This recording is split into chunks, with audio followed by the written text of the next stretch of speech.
So what are the 8 characteristics? Well, let's go through them, and then we're going to go through some items here and see see if you can tell me if they're living or non-living and why not.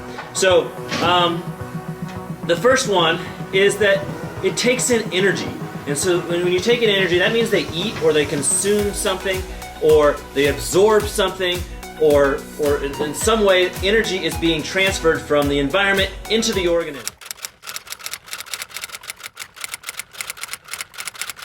All 18 years, and we've just recently got him. He is a handful to hold. He doesn't really like being held very much, but I'm going to show you how to properly hold a snapping turtle. Never grab him by the tail. What you do is you grab him from both sides of the shell right here, and then you can properly hold a snapping turtle if you need to help get it off the road. Snappers decided to pee on me. Ah! All right, so let's see, Snappers. You got to sit here and behave for us while we talk about you, okay? So, snapping turtles are a type of turtle, but we need to classify that a little further. Is it a plant? No, it's not a plant. Snapping turtles are animals. They belong in the kingdom Animalia, and then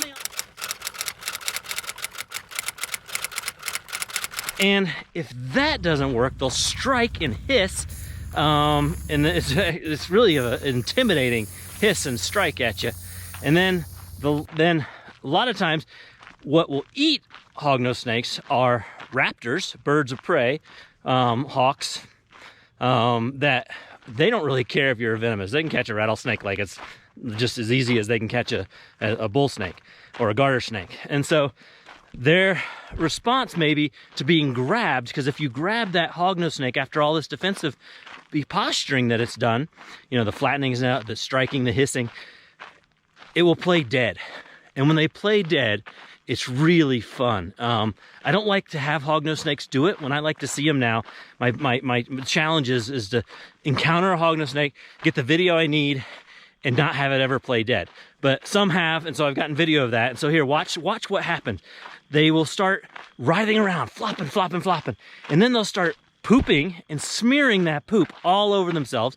And included in that poop is musk, which is really foul tasting. Don't ask me how I know that. But then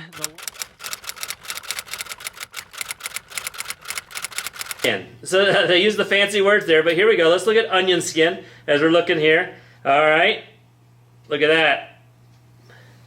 Wow, look at all those cells. You can really see them. So from something that we can't see with our naked eye, microscope allows us to see the cellular structure of the onion skin. It's really, I mean, just fascinating stuff. All right, so let's look at one more prepared slide, and then I'll show you how to make slides. How about dog stomach? Ooh, the tissue of a dog stomach. Let's see what that looks like.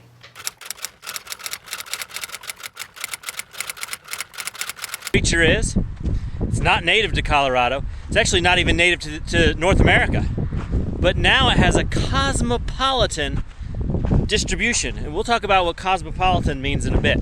But no, it's the woodlouse spider is what we're looking for today. So we're going to go through, show you how to find them, show you what they eat, classify them, and just learn as much as we can about the woodlouse hunter. All right, let's start off at the beginning. What is a woodlouse? Does anybody know?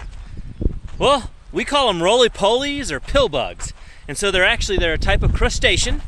And most people think of crustaceans as like crabs and shrimps and crayfish and things like that. But this is a terrestrial. These are pretty cool snakes in that they communally nest. Not always, but a lot of times they'll find one spot, and the multiple females will lay their eggs together. And what that looks like is just a ton of racer eggs, and a lot of times it's several years. You'll find this year's clutch with hatched eggs from previous years as well. So that might indicate that racers do come back to the same spot to lay eggs again, or maybe just a different racer.